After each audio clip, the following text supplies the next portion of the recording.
नमस्कार दोस्तों, कैसे हैं आप सभी मित्रों का मेरे YouTube चैनल पे स्वागत है। आज के इस वीडियो में मैं आपके लिए लाया हूँ कक्षा 8 विज्ञान से पार्ट 2। पार्ट का नाम है मानव निर्मित वस्तुएं। तो आप और आपके बच्चों के लिए, अगर आप किसी प्रतियोगी परीक्षा की तैयारी कर रहे हैं तो भी आपके लिए ये पार्ट बहुत उपयोगी है।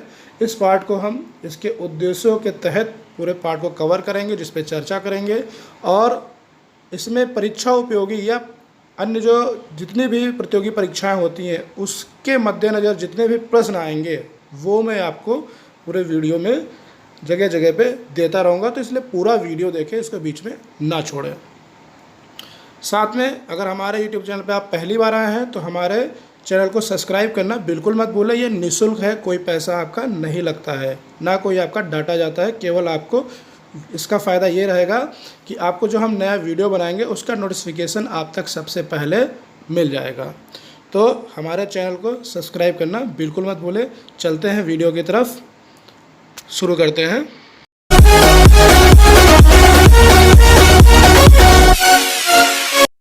विज्ञान कक्षा 8 पार्ट 2 मानव निर्मित वस्तुएं।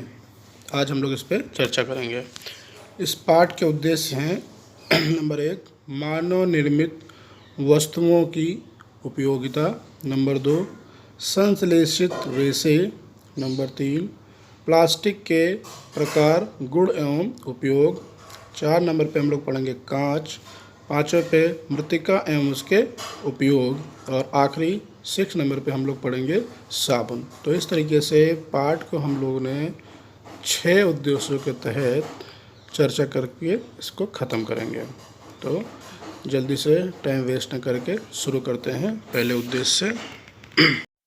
उद्देश्य 1 मानव निर्मित वस्तुओं की उपयोगिता।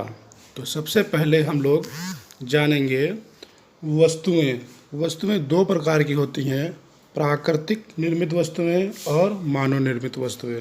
प्राकृतिक निर्मित वस्तुएं वे होती हैं जो हमें प्रकृति से मिलती हैं, जैसे पेड़ पौधे, मिट्टी, खनिज, ऊन, रेशम, फल फूल, ये सारी हमारे प्राकृतिक निर्मित वस्तुएं कहलाती हैं। जबकि मानव निर्मित वे वस्तुएं होती हैं जो मनुष्य द्वारा निर्मित होती हैं, जैसे खेतों में काम करने के लिए लोग हंसिया, खुरपी, फावड़ा, कुदाल, मकान, कुर्सी, गाड़ी, तो ये सारे कपड़ा, टीवी, मोबाइल, कंप्यूटर आदि सभी ये मनुष्य द्वारा निर्मित होते हैं, इसलिए इनको हम लोग मानव निर्मित वस्तुएं कहते हैं।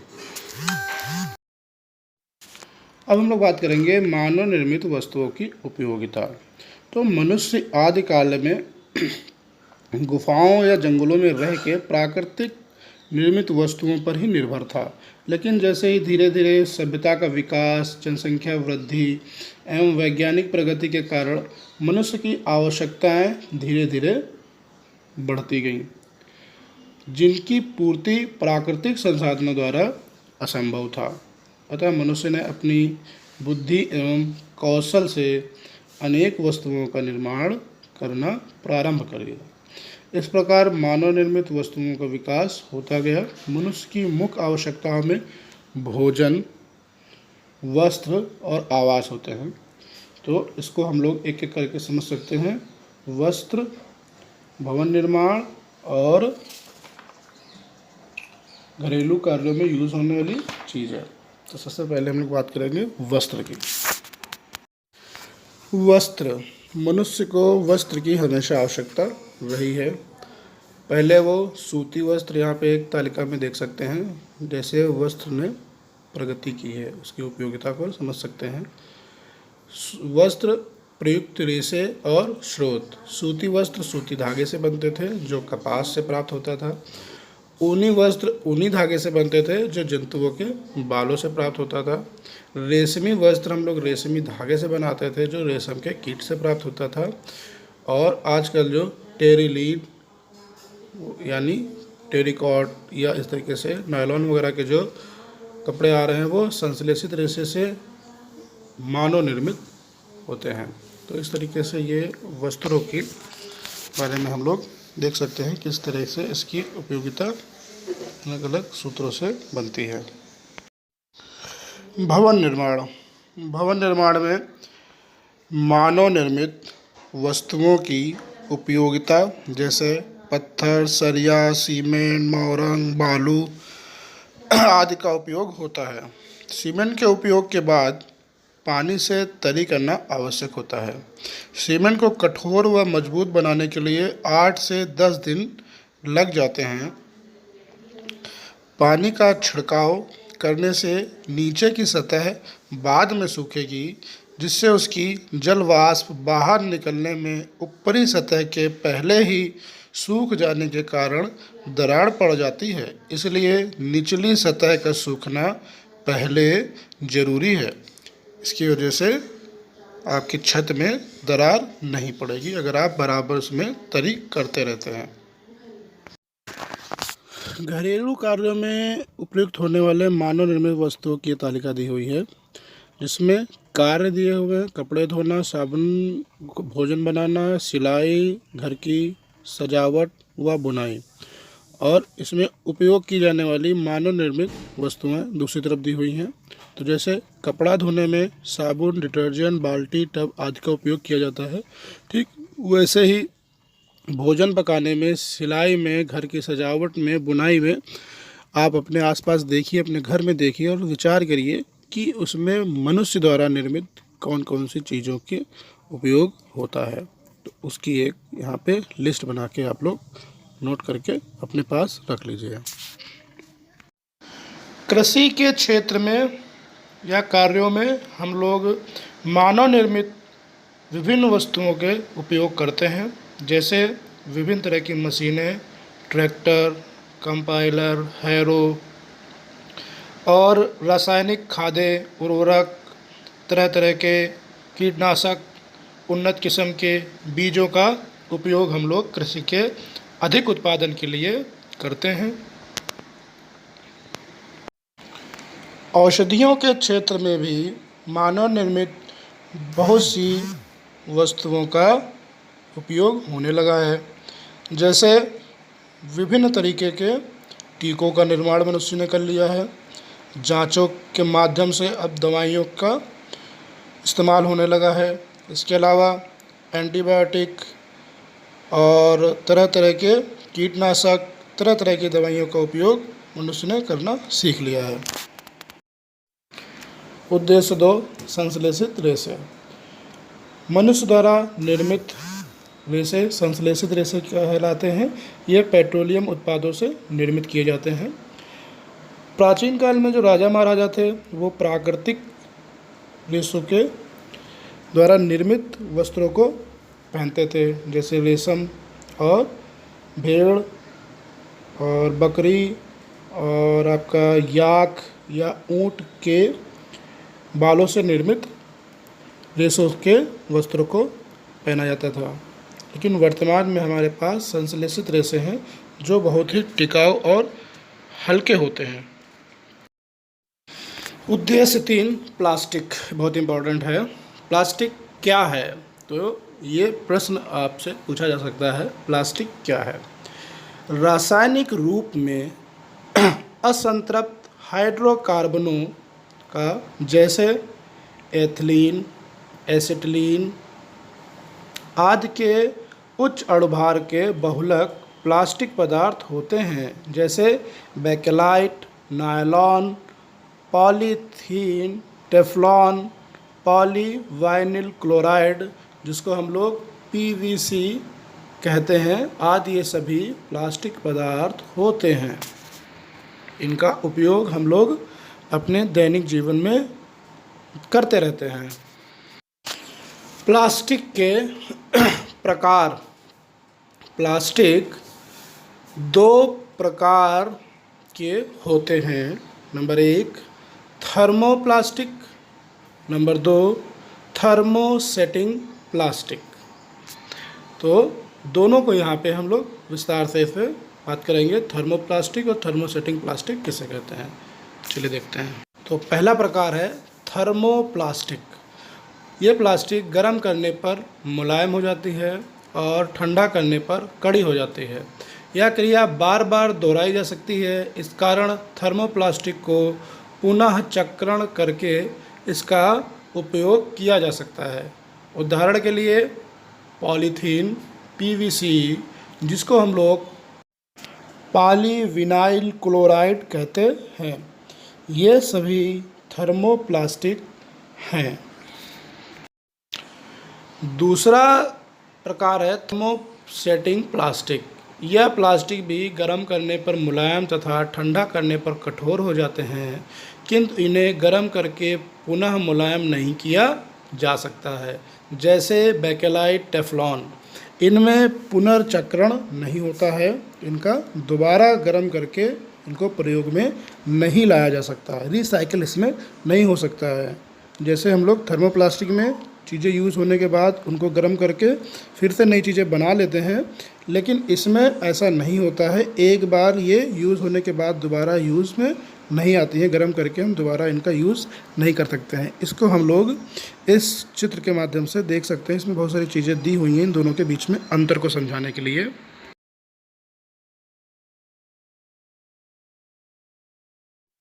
प्लास्टिक की उपयोगिता यहाँ देखेंगे। प्लास्टिक का स्वास्थ्य देखभाल उद्योग में व्यापक उपयोग होता है।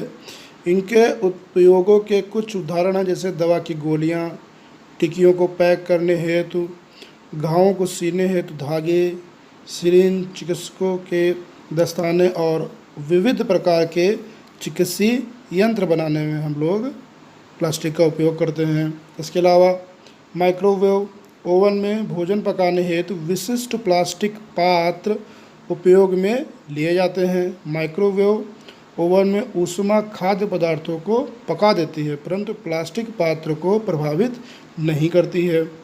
टेफ्लॉन एक विशिष्ट प्लास्टिक है जिस पर तेल और जल चिपकता नहीं है। यह भोजन पकाने के पात्रों पर न चिपकने वाली परत लगाने के काम आता है। तो टेफ्लॉन बहुत इम्पोर्टेंट है, इस पे प्रश्न आपसे पूछा जाएगा आगे। प्लास्टिक के उपयोग का ये चार्ट दिया हुआ है, बहुत इम्पोर्टेंट है। इसको एक बार ध्यान से पढ़िएगा और नोट कर लीजिएगा, इससे आपके प्रश्न पूछे जा सकते हैं। तो पहला है प्लास्टिक का जो प्रकार है वो है पॉलीथीन। पॉलीथीन हम लोग जब बाज़ार जाते हैं तो उनकी थैलियों का उपयोग करते हैं। आप लोग इससे बहुत अच्छे से परिचित होंगे। तो इससे आपकी थैली ना टूटने वाली बोतल, पाइप, बाल्टी आदि बनाई जाती है। दूसरा है एक्रिलिक। एक्रिलिक कार और ट्रकों की खिड़कियों में इसका प्लास्टिक यूज़ होता है, तो इसको आप नोट करिएगा, इस पर आपसे आगे प्रश्न पूछा जाएगा, एक्रिलिक का उपयोग। अगला है पॉलीप्रोपिलीन। पॉलीप्रोपिलीन का उपयोग रस्सी, रेसे, मजबूत पाइप बनाने में किया जाता है। अगला प्रश्न बहुत इंपॉर्टेंट, स्टाइरोन, जिसको हम लोग थर्माकोल कहते हैं।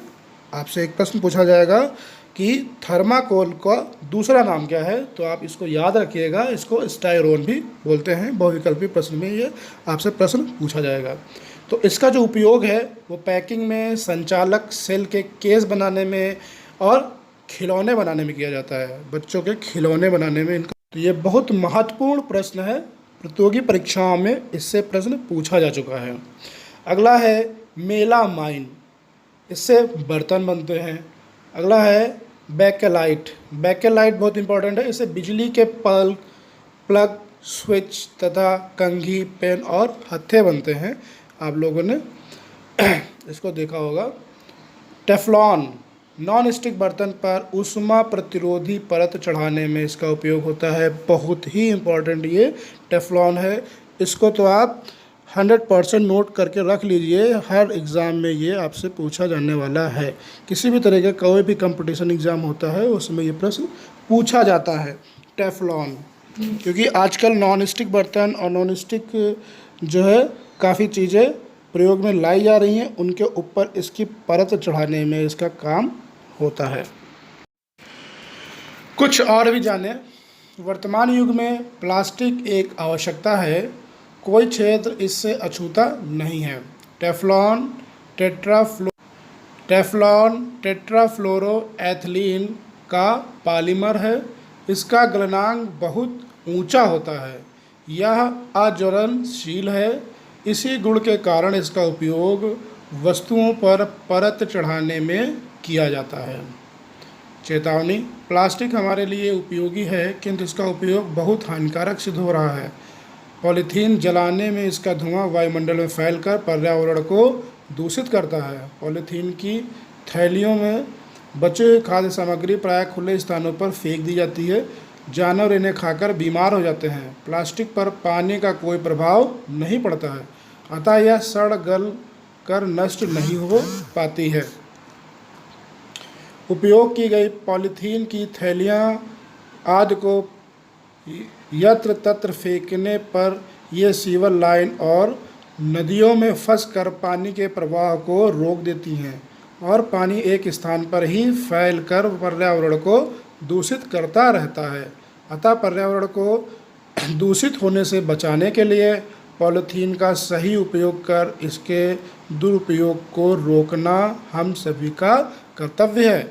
इसीलिए सरकार ने पर्यावरण के प्रभाव को कम करने के लिए अपने राज्य में पॉलीथीन के उपयोग पे बैन लगा दिया है।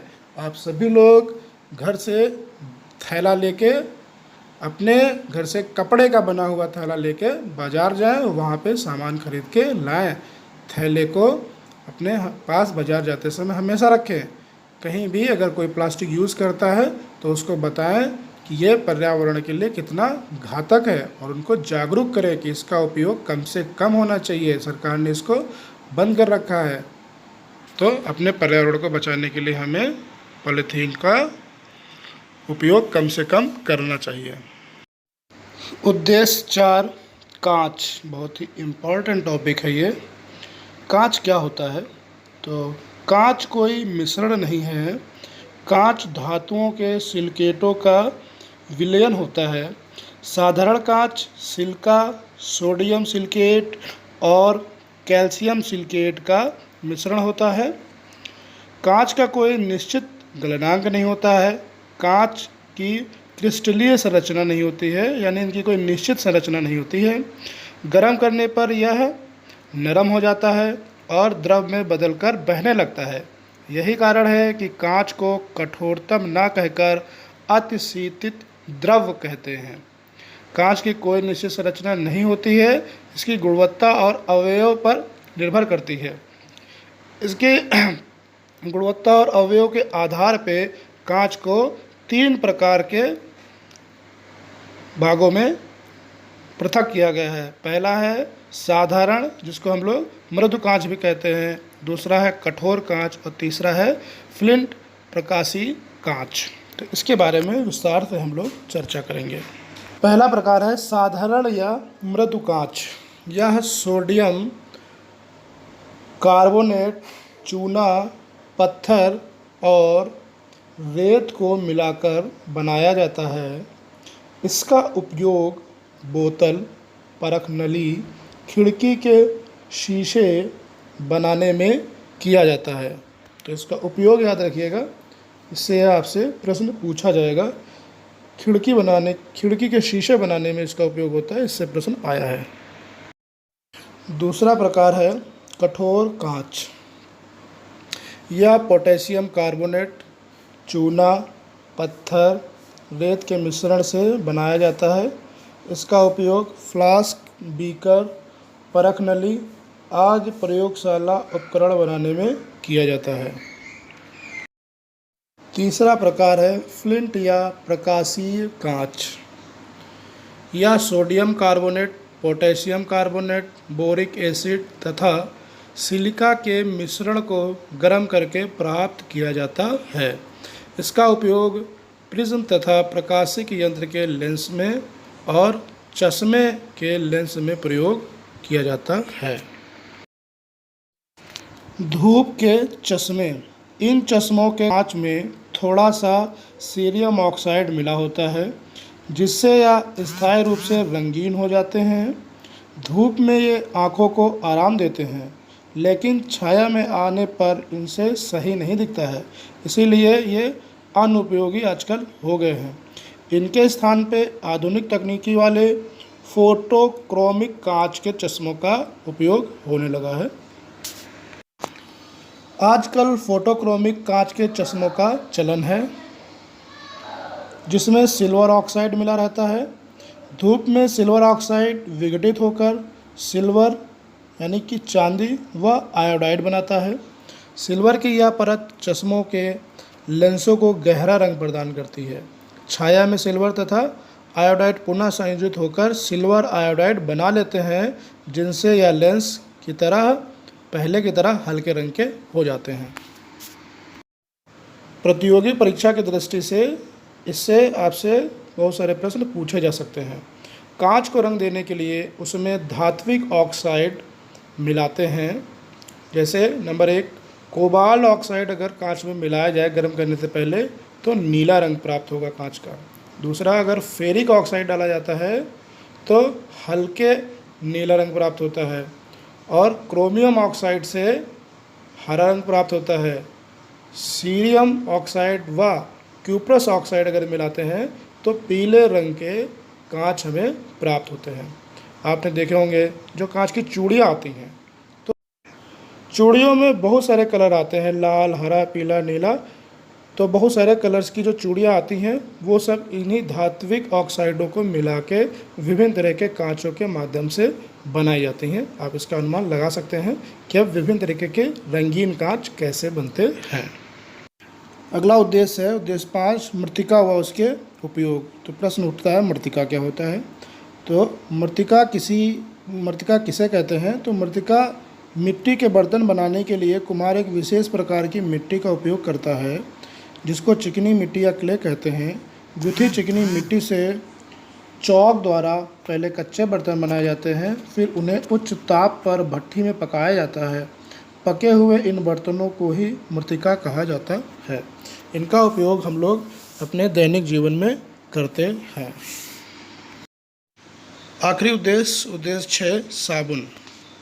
रासायनिक से साबुन उच्च वसीय अम्लों के सोडियम तथा पोटेशियम लवण होते हैं, जिन्हें प्रायः सोडियम अथवा पोटेशियम हाइड्रोक्साइड तथा वनस्पति तेल को पारस्परिक क्रिया द्वारा बनाया जाता है। अपमार्जक, जिनको हम लोग डिटर्जेंट भी बोलते हैं, ये साबुन से ज़्यादा अच्छे होते हैं कपड़े धोने के लिए। कठोर जल के साथ साबुन की अपेक्षा ये अधिक झाग देते हैं और कपड़ों की अधिक सफाई करते हैं। अभ्यास खत्म हो गया। अब हम लोग बात करेंगे अभ्यास प्रश्न की। तो पहला प्रश्न है, सही आपको विकल्प चुनना है इसमें। थर्मोकोल का दूसरा नाम है। थर्माकोल का दूसरा नाम है तो ये है स्टाइरोन। इसका बा वाला सही है। पौधों का मुख्य पोषक तत्व है तो इसका उत्तर है नाइट्रोजन। गा है फेरिक ऑक्साइड मिलाने से निर्मित कांच होता है तो फेरिक ऑक्साइड मिलाने से हल्का नीला रंग प्राप्त होता है। इसका बा वाला सही होगा।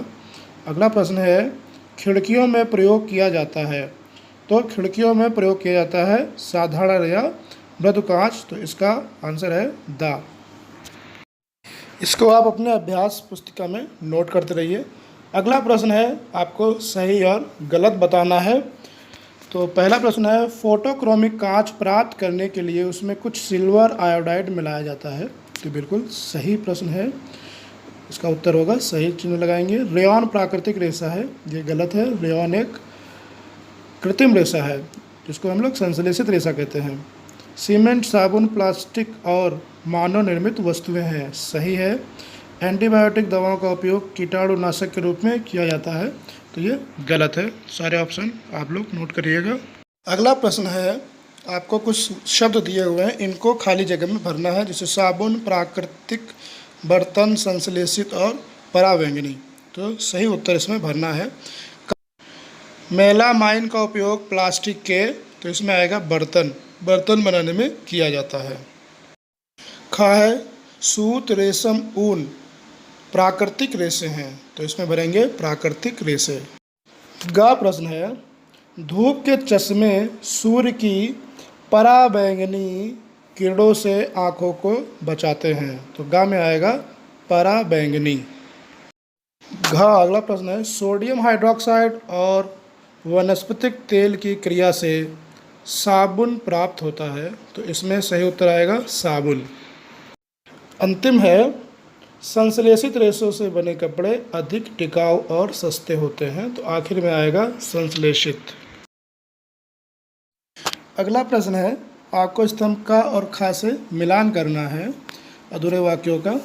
तो पहला है का स्तंभ में का प्रश्न, मनुष्य द्वारा मशीनों द्वारा तैयार की गई वस्तुएं कहलाती हैं आपकी मानव निर्मित वस्तुएं।